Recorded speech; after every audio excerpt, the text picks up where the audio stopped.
Die Mitte Europas im 2. Jahrtausend. Ein Land, das lange braucht, um eins zu werden. Menschen, die sich erst im Laufe der Jahrhunderte als deutsch verstehen. Wer sind wir? Woher kommen wir?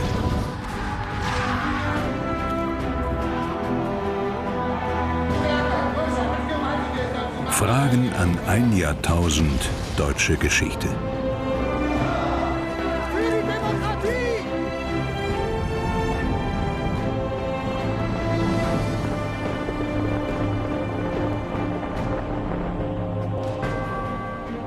Im 11. Jahrhundert kommt es zum Streit. Wer ist der Stärkere? Der König der Deutschen oder der römische Papst? Papst Gregor und Heinrich IV. kämpfen um die Macht. Die deutschen Fürsten, sie entscheiden mit über Niederlage oder Sieg.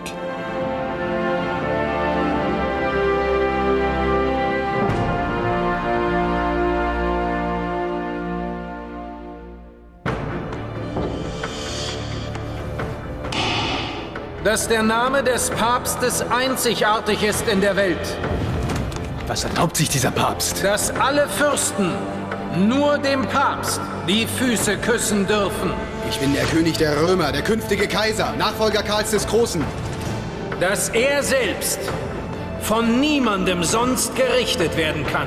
Ein Kampf um die Macht im Königreich der Deutschen und im christlichen Abendland.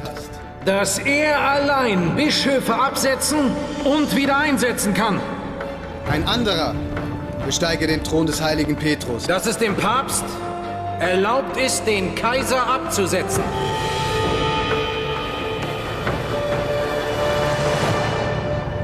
In der Burg Canossa in Oberitalien bahnt sich die Entscheidung an. Ihr Name wird in die Geschichte eingehen. Es beginnt mit einer beunruhigenden Nachricht an Papst Gregor VII., der hier Zuflucht gesucht hat. Der deutsche König Heinrich ist im Anmarsch.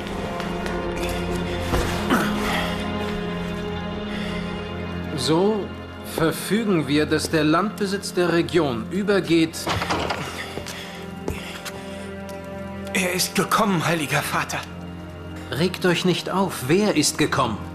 Der deutsche König. Heinrich. Er steht vor dem Tor. Vater! Vater!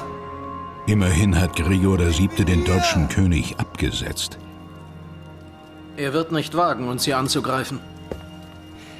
Er ist ganz allein. Und er trägt ein Büßerhemd. Einen solchen Vorgang hat es in der Geschichte noch nicht gegeben. Was treibt den König als Büßer zum Papst? Vater!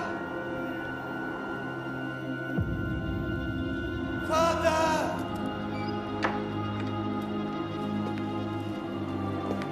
Was sollen wir tun, heiliger Vater? Soll ich das Tor öffnen lassen?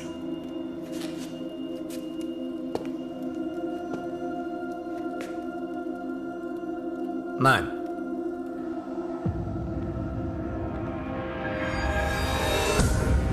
Der Machtkampf zwischen dem römischen Papst und dem deutschen König prägt das späte 11. Jahrhundert und verleiht auch dieser Stadt eine ganz besondere Bedeutung: Speyer. Es ist die über alles geliebte Stadt der Salier, die hier auch das damals größte Gotteshaus der Welt errichtet haben, den Speyerer Dom. Für Heinrich und seine Vorfahren ein Ausdruck königlicher Macht und christlichen Kaisertums.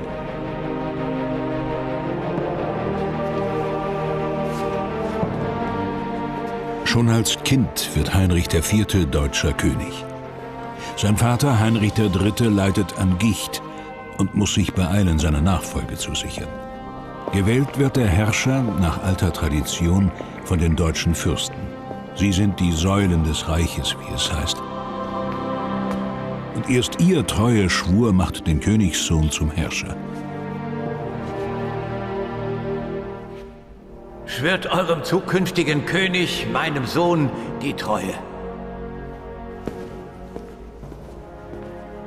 die selbstbewusste Dynastie der Salier, sie sieht sich zum Königtum berufen.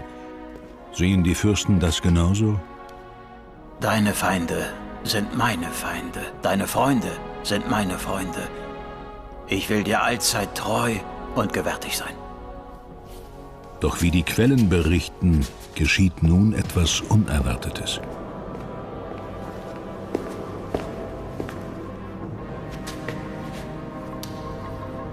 Deine Feinde sind meine Feinde. Deine Freunde sind meine Freunde. Ich will dir allzeit treu und gewärtig sein. Wenn du ein gerechter Herrscher wirst.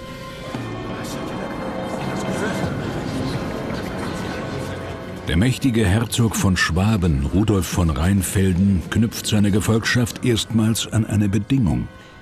Nur einem gerechten König will er die Treue halten. Und steht damit nicht allein. Die Fürsten waren mit der Herrschaftsführung Heinrichs III. Sehr unzufrieden. Es gab eine starke Opposition und sie bringen mit diesen Worten eine Warnung an den Vater zum Ausdruck. Gleichzeitig aber stellen diese Worte auch eine Hypothek für den kleinen Heinrich IV. Dar, von dem sie erwarten, dass er ein König in ihrem Sinne wird. Wann wird die Hypothek fällig? Der Vater Heinrich III. Stirbt 3 Jahre nach der Wahl des jungen Königs. Seine Schultern müssen künftig die Last der Verantwortung tragen.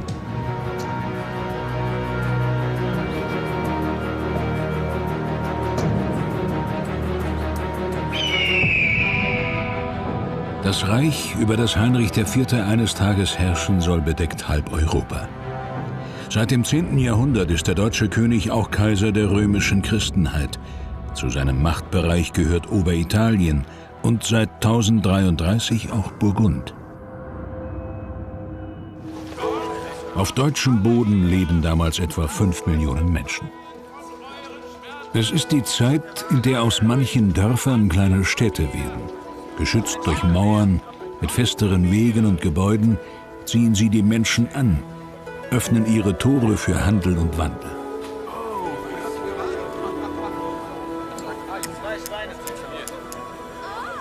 Medizinische Versorgung muss man sich leisten können. Gleich habe ich ihn. Da. Die meisten Menschen leben auf dem Land, haben gerade das Notwendigste, dienen als Unfreie ihren Herren.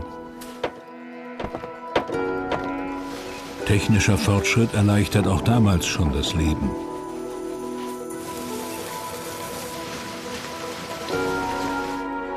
Bessere Ernährung lässt die Menschen älter werden. Die durchschnittliche Lebenserwartung steigt auf immerhin 32 Jahre. Die Fläche, die ein Bauer bewirtschaften kann, wird immer größer. Macht und Besitz im Reich teilen sich die Fürsten, die Bischöfe, der Adel und der König. Einen festen Herrschaftssitz gibt es immer noch nicht. Regiert wird dort, wo der Monarch gerade ist. Doch der ist damals noch ein Kind und unter Vormundschaft der Mutter, Königin Agnes. In den Annalen des Jahres 1056 steht: Das war der Anfang der Übel. Der König war ein Knabe. Die Mutter gab leicht nach, indem jeder ihr Ratschlag erteilte. Dieser Mann würde das gern übernehmen. Ein päpstlicher Gesandter namens Hildebrand erscheint am Hof der Königin. Er tritt für die Erneuerung der Kirche ein und für die Rechte des Papstes gegenüber dem König. Halt! Heinrich! Behandelt man so seine Gäste? Nein. Entschuldigt. Man hat seit eurem letzten Besuch schon einiges von euch gehört, Hildebrand. Ihr wollt die vielen Missstände in der Kirche bekämpfen. Das ist wahr. Die Klöster leben in Saus und Braus. Wir müssen der Weiberwirtschaft bei den Priestern ein Ende machen. Und die Bischöfe müssen wieder... Sie müssen unbedingt wieder... Mehr dem Papst als dem König folgen. Entschuldige dich bitte bei Herrn Hildebrand. Selbst unser Herr Jesus Christus musste seiner Mutter gehorchen. Entschuldigung. Es wird nicht bei dieser Begegnung bleiben. Er muss zu Bett, entschuldigt.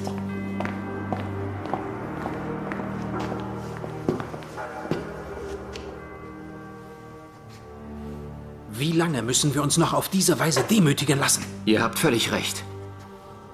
Wem hat der Herr das höchste Amt auf Erden übertragen? Kommt. Ein päpstlicher Legat, der das deutsche Königtum in die Schranken weisen will und selbst nach höheren Weihen strebt. Doch es gibt auch andere, die den König gefügig machen wollen. Die Pfalz-Kaiserswerth bei Düsseldorf wird damals Schauplatz einer dramatischen Entführung. Drahtzieher ist der Erzbischof Anno von Köln. Ihn und andere Fürsten hatte die Mutter des jungen Königs zu einem Hoftag eingeladen. Das ist wirklich ein ganz besonders schönes Schiff. Es ist pfeilschnell. Von Köln aus haben wir nicht einmal 2 Stunden für die Fahrt benötigt. Steig ein. Der junge König wird auf ein Schiff gelockt, das am Rheinufer vertäubt liegt. Der Erzbischof ist nur einer von vielen Fürsten, die den Monarchen in sicherer Obhut wissen wollen, in ihrer eigenen.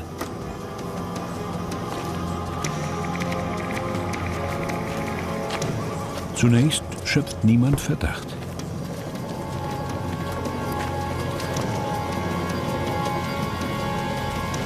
Was tut ihr denn? Heinrich! Keiner der Fürsten schreitet ein, um den Raub des Königs zu verhindern.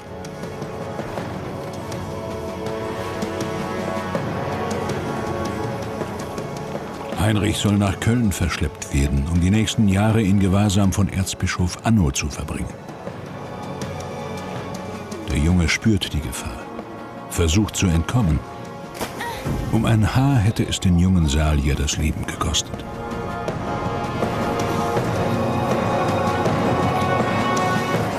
Trotz Rettung in letzter Sekunde, die Entführung ist das Trauma seiner Kindheit.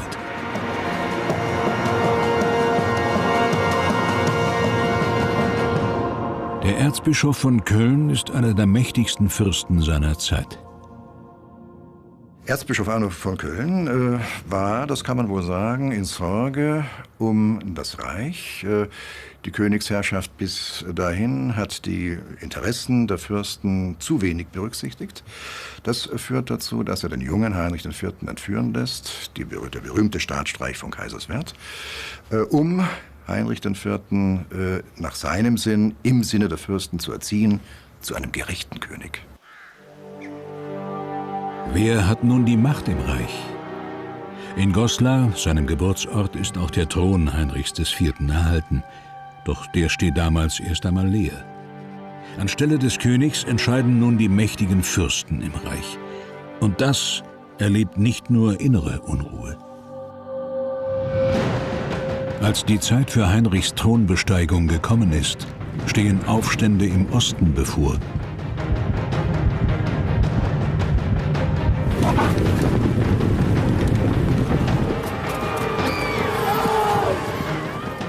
Doch die rebellierenden Slawen werden bezwungen und unterworfen.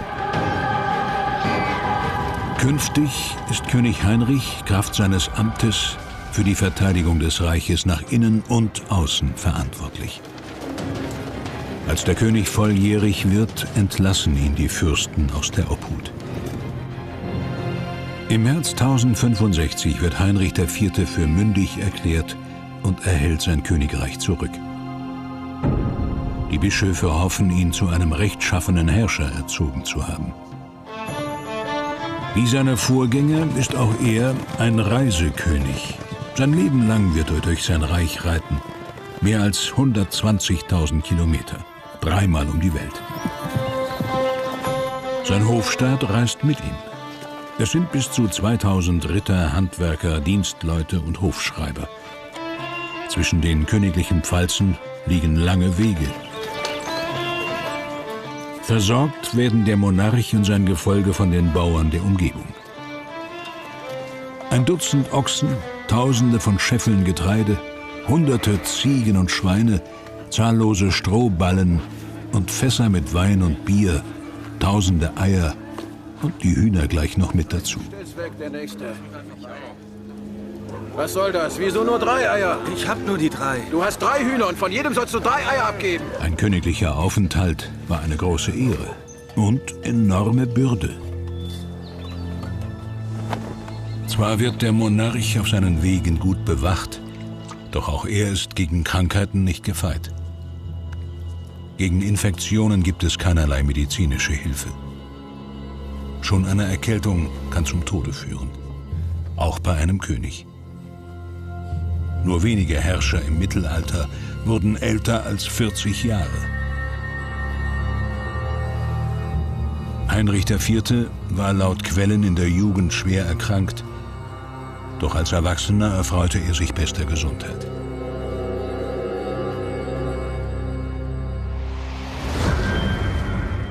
Für Menschen des Mittelalters war der König mit 1,80 Meter ungewöhnlich groß und athletisch gebaut, wie an seinem Skelett gemessen wurde.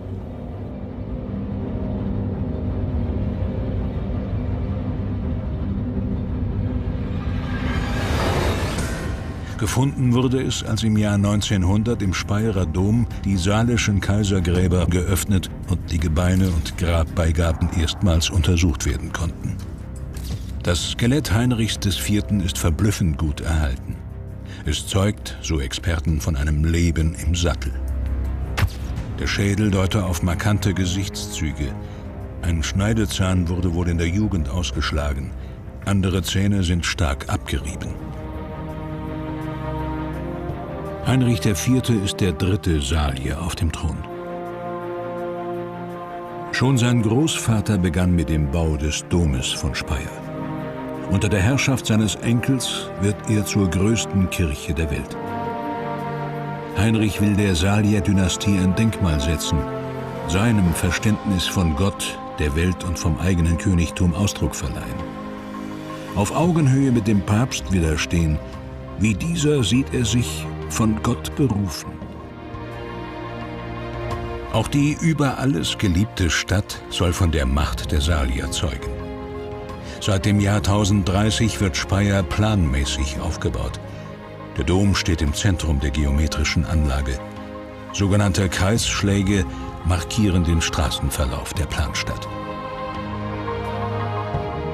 Eine Stadt entsteht, in der um die Wende zum 12. Jahrhundert etwa 6000 Menschen leben.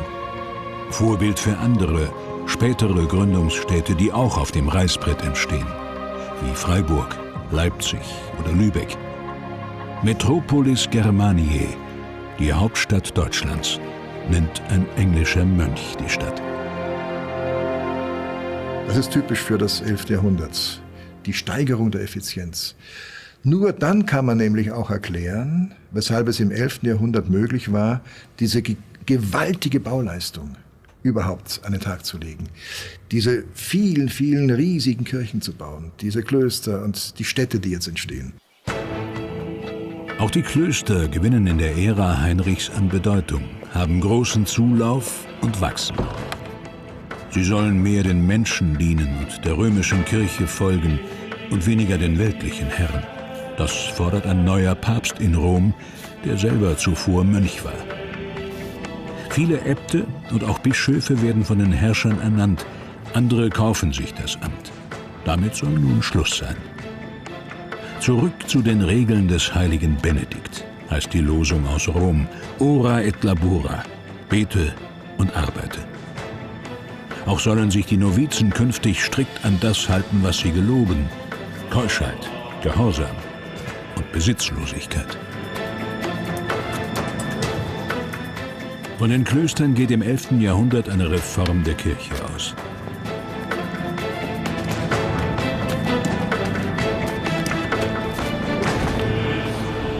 Libertas Ecclesiae heißt die Parole Roms, Freiheit der Kirche vom Einfluss der weltlichen Machthaber.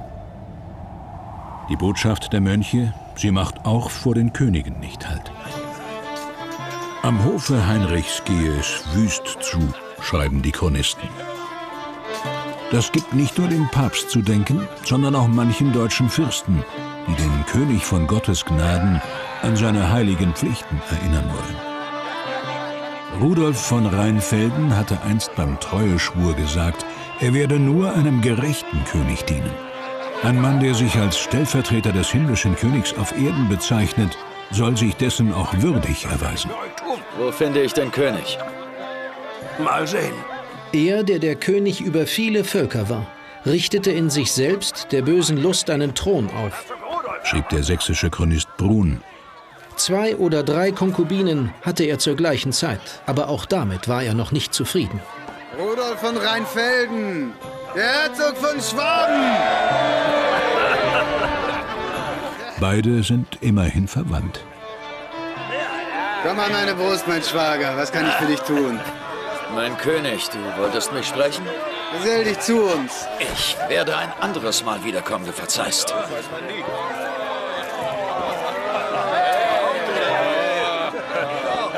Schweigt, ihr Narren! Der König muss sich in Acht nehmen. Den Fürsten misstraut er. Seine Entführung hat er nicht vergessen. Doch ihm ist auch bewusst, ohne ihre Unterstützung kann er nicht regieren.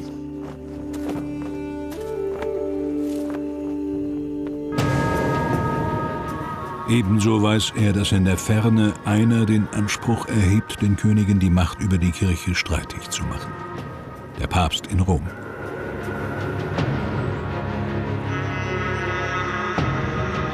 Auf dem Stuhl der Stellvertreter Christi residiert seit 1073 Papst Gregor VII. Ehemals der Mönch Hildebrand, der dem jungen Heinrich einst begegnete. Nun will er den König in die Schranken weisen, stellt dessen Recht in Frage, eigenmächtig Bischöfe zu ernennen. Das stehe allein der Kirche zu. Dabei ist es durchaus Tradition, dass der König von Gottes Gnaden im Reich auch Bischöfe einsetzt. Man nennt es Investitur, Einkleidung, mit dem Stab und mit dem Ring als Zeichen der geistlichen Würde.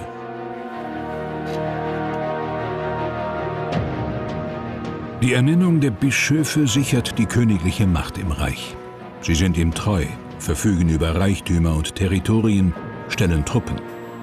So schafft sich der Monarch mit der Besetzung der Bistümer Verbündete. Doch die Entscheidung über die Bischofsstühle will der römische Papst nun allein der Kirche vorbehalten. Die Zeit der selbstherrlichen Verfügung über geistliche Ämter war vorbei.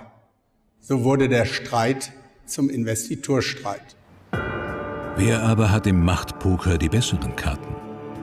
Steht der Papst über dem König oder umgekehrt? Im bayerischen Kloster Prüfening sind Gemälde erhalten, die Partei ergreifen. Über allem thront die himmlische Kirche, hier in Gestalt der Ekklesia. Die Macht auf Erden aber habe Gott in Form 2 Schwerter verliehen. Die geistliche Autorität gebührt dem Papst, die weltliche dem Kaiser und König. Beide stünden somit auf einer Stufe. Doch die römische Kurie meint, beide Schwerter empfange der Papst von Gott. Und danach handelt der ehemalige Mönch Hildebrand, Papst Gregor VII. Im Vatikanischen Geheimarchiv in Rom befindet sich ein Dokument, das Geschichte machte. Der sogenannte Dictatus Papae aus dem März 1075. Keine offizielle Urkunde, eine Notiz eher, aber eine Kampfansage. Dass der Name des Papstes einzigartig ist in der Welt, dass alle Fürsten nur dem Papst die Füße küssen dürfen, dass er selbst von niemandem sonst gerichtet werden kann, dass er allein Bischöfe absetzen und wieder einsetzen kann.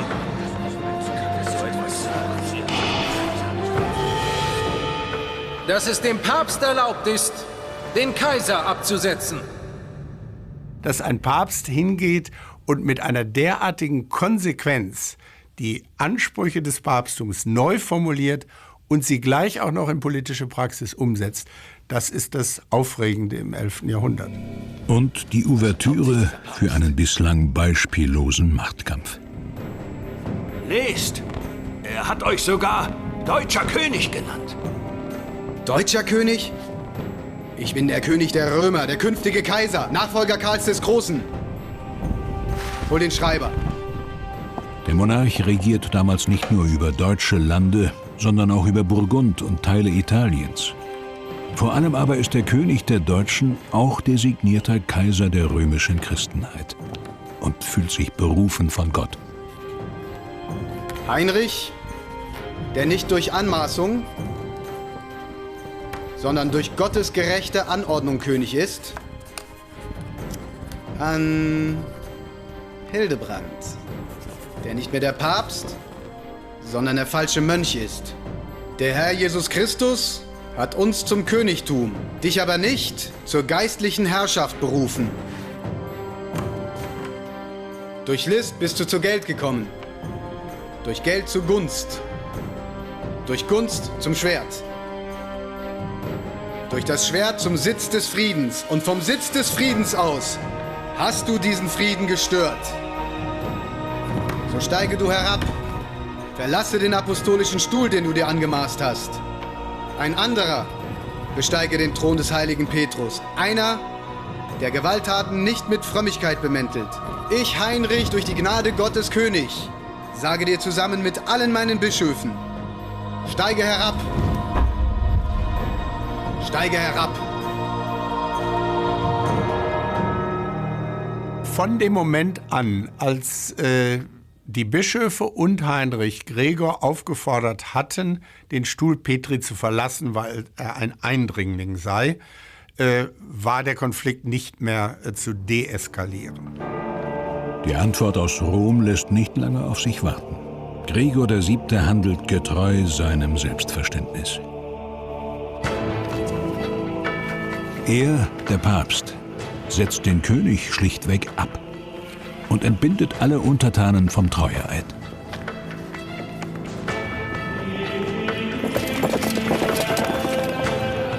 Der Bann über den König erreicht binnen weniger Wochen die Bischöfe, die Fürsten und das Volk.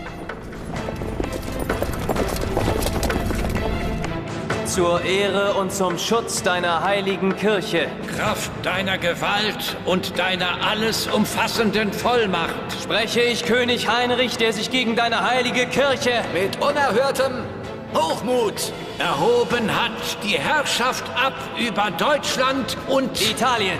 Und ich löse alle Christen vom Eid, den sie ihm geleistet haben oder noch leisten werden. Und ich untersage allen Christen, ihm in Zukunft zu folgen.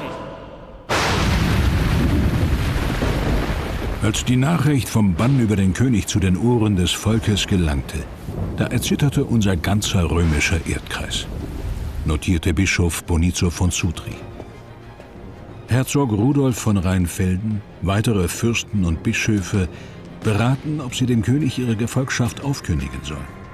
Sie fragen sich, ob Heinrich noch ihr König sein kann, ob er der Würde seines Amtes gerecht wird.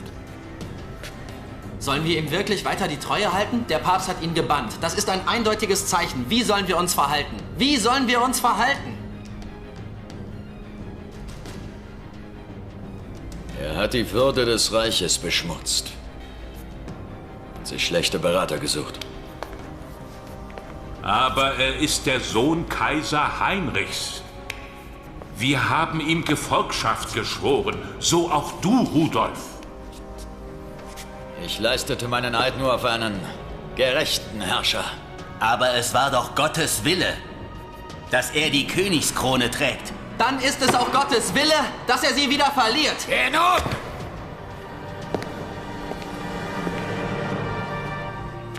Wir müssen eine Entscheidung fällen. Jetzt. Ja, man wollte über den König, nicht mit dem König verhandeln. Man wollte sich selber darüber klar werden, ob man ihn absetzen muss wegen seiner Verbrechen oder aber ob er noch länger König bleiben kann. Heinrich hat die Initiative verloren, kann nur abwarten, wie andere über ihn befinden. Endlich! Wie haben die Fürsten entschieden? Die Entscheidung der Fürsten ist bedrohlich. Binnen eines Jahres muss er sich vom Bann des Papstes befreien, sonst verliert er seine Krone.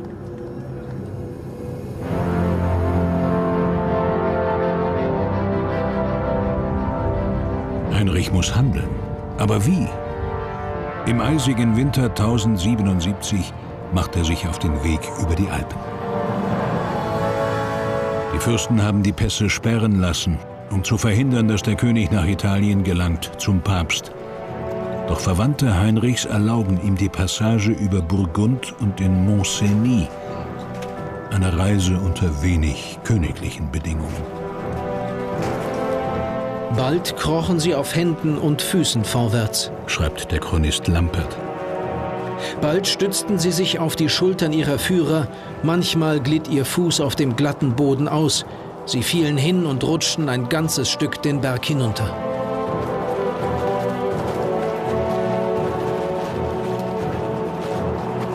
Doch der König und sein Gefolge, sie haben keine Wahl. Boten berichten, dass der Papst bereits auf dem Weg nach Norden sei, um sich mit den Fürsten zu verbünden. Heinrich will, ja, muss ihn abfangen. Der Papst erfährt, dass Heinrich die Alpen überquert hat und verschanzt sich in der Burg Canossa, denn er befürchtet einen Angriff des deutschen Königs.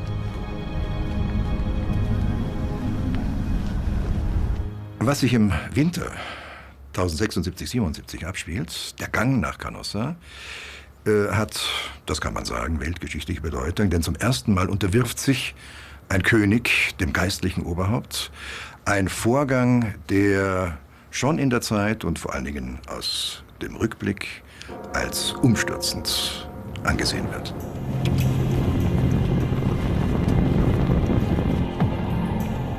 Der Papst hatte mit einem Angriff des deutschen Königs gerechnet.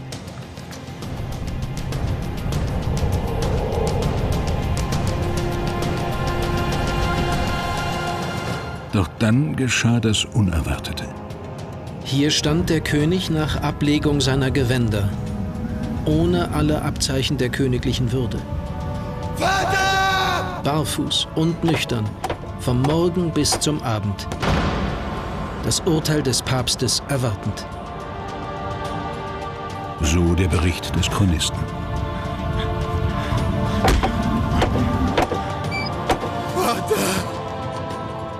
Die Schilderungen des Chronisten Lambert von Hersfeld wollen den König möglichst schwach und den Papst möglichst stark erscheinen lassen. Vater, vergib mir!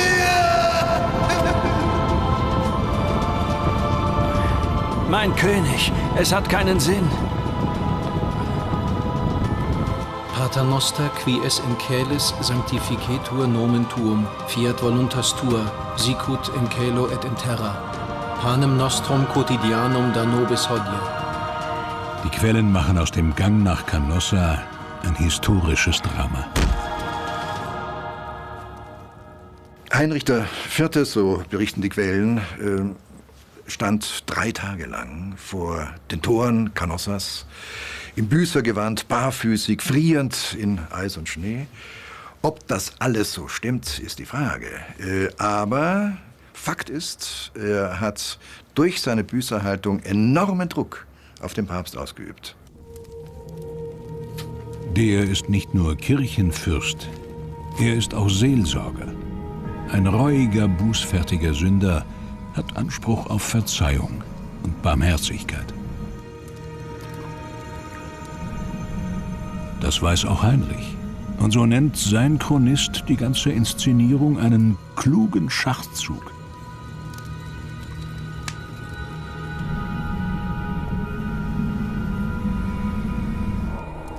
Hat der Papst noch eine Wahl? Schließlich lenkt er ein. Von den Drängen seiner Reue und den flehentlichen Bitten aller, die zugegen waren, überwunden, schreibt Gregor VII., haben wir schließlich die Fessel des Kirchenbanns gelöst und ihn wieder in die Gnade der Gemeinschaft der Heiligen und in den Schoß der Heiligen Mutterkirche aufgenommen.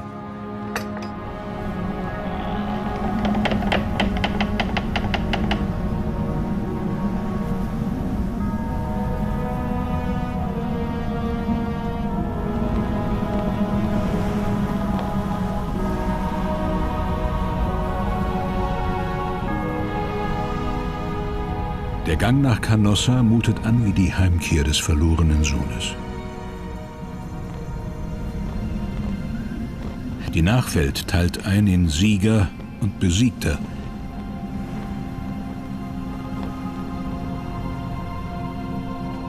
Nie zuvor sei ein deutscher König so gedemütigt worden.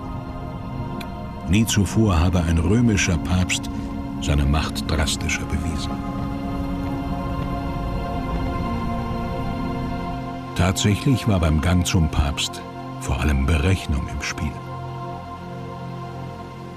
Insofern war der Canossa-Gang ein wirklich kluger Schachzug Heinrichs IV., genauso nämlich, wie es der Autor seiner Vita auch genannt hat. Ein kluger Schachzug Heinrichs IV., der im Grunde das Überleben der salischen Dynastie, des salischen Königtums gewährleistet hat. Denn vom Bann befreit, kehrt Heinrich zurück in sein deutsches Königreich und fordert Gefolgschaft ein, die vor allem ein mächtiger Fürst nicht mehr leisten möchte. Rudolf von Rheinfelden. Von Kindesbeinen an wurde Heinrich von ihm in Frage gestellt. Ein gerechter Herrscher wärst. Wir müssen eine Entscheidung fällen. Jetzt. Inzwischen haben ihn die Fürsten und Bischöfe zum Gegenkönig ernannt. Die Entscheidung suchen die Kontrahenten nun auf dem Schlachtfeld. Die Waffen sollen entscheiden, wer künftig regiert. Nun zeigt sich, wer der wahre König ist. Ich kämpfe nicht um eine Krone, die ich schon habe, Herr von Rheinfelden. Hier hast du verloren, als du in Canossa auf den Knien lagst.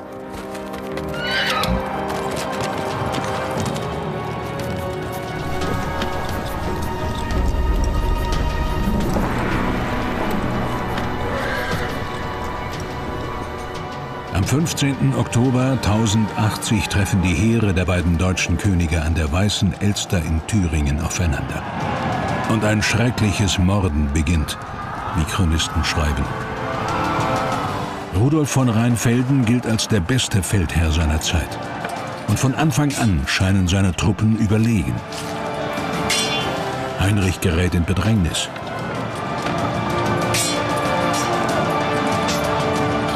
Doch nimmt die Schlacht eine unverhoffte Wende. Der Gegenkönig wird umzingelt und tödlich verwundet. Sogar die rechte Hand sei ihm abgeschlagen worden, berichten die Quellen. Die Schwurhand. Die gerechte Strafe für den Meineid, da er sich nicht gescheut hatte, den Treueeid zu brechen, den er seinem Herrn und König geschworen hatte, schreibt der Chronist Heinrichs.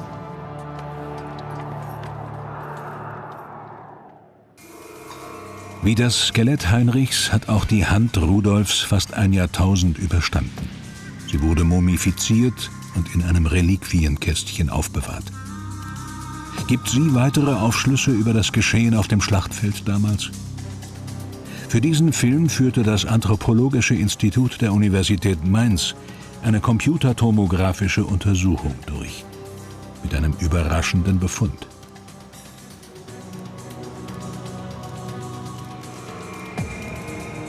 Die Schnittspuren, die wir finden, betreffen nicht die ganze Hand. Wenn die Hand im Kampf abgehackt worden wäre, müsse sich der Schnitt entlang der gesamten Handwurzelknochen zeigen. Wir finden aber nur einen Schnitt im äußeren Teil der Hand und glauben deshalb, dass die Hand nach seinem Tode erst abgetrennt worden ist. Der Verlust der Schwurhand in der Schlacht. Mit solcher Propaganda stilisierte Heinrich seinen Sieg über Rudolf von Rheinfelden zum Gottesurteil. Der gefallene Gegenkönig ist im Dom von Merseburg begraben. Seine Macht im Reich der Deutschen hat Heinrich nun gefestigt. Doch er will mehr, die Kaiserkrone, wie sein Vater. Als deutscher König ist er dazu erwählt, doch krönen muss ihn der Papst. Und dafür muss er einmal mehr nach Italien ziehen. Diesmal nicht als Büßer. Nachdem er seinen früheren Gegner Gregor VII. Vertrieben hat, lässt er sich am Ostersonntag des Jahres 1084 von einem neuen Papst zum Kaiser krönen. Von einem Gegenpapst, den er selbst ernannte. Keiner soll über ihm, dem Kaiser, stehen.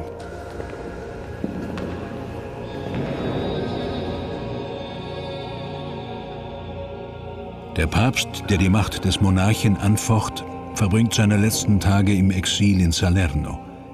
Gregor VII. Stirbt dort im Jahr 1085. Ich habe die Gerechtigkeit geliebt und das Unrecht gehasst.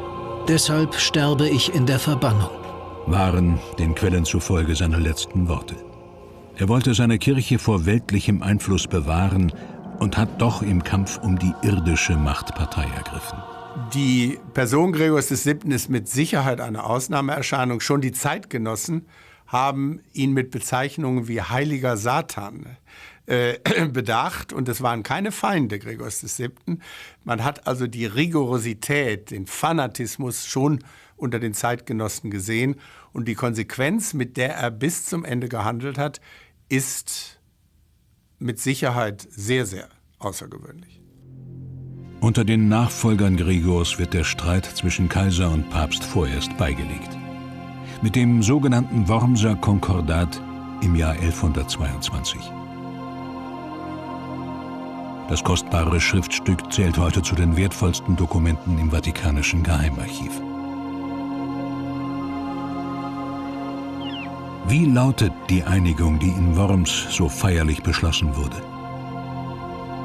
Das Wormser Konkordat brachte einen Kompromiss.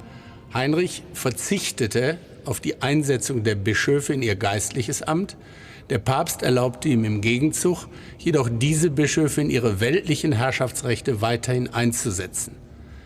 So etablierten sich Bischöfe, Äbte wie die weltlichen Fürsten als wichtige Partner des Königtums und schufen so eine föderale Struktur des Reiches, die sich bis heute etwa im Föderalismus der Länder wiederfinden lässt. Heinrich IV. Stirbt im Jahre 1106. Diese Krone hat ihn auf dem letzten Weg begleitet.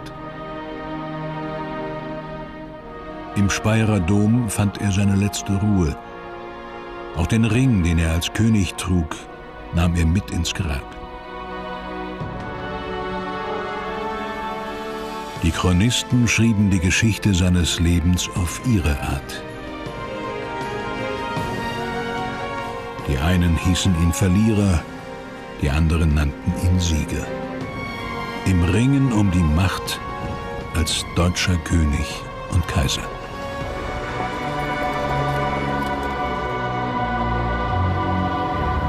Der Gang nach Canossa. Er steht für einen Wendepunkt der jungen deutschen Geschichte.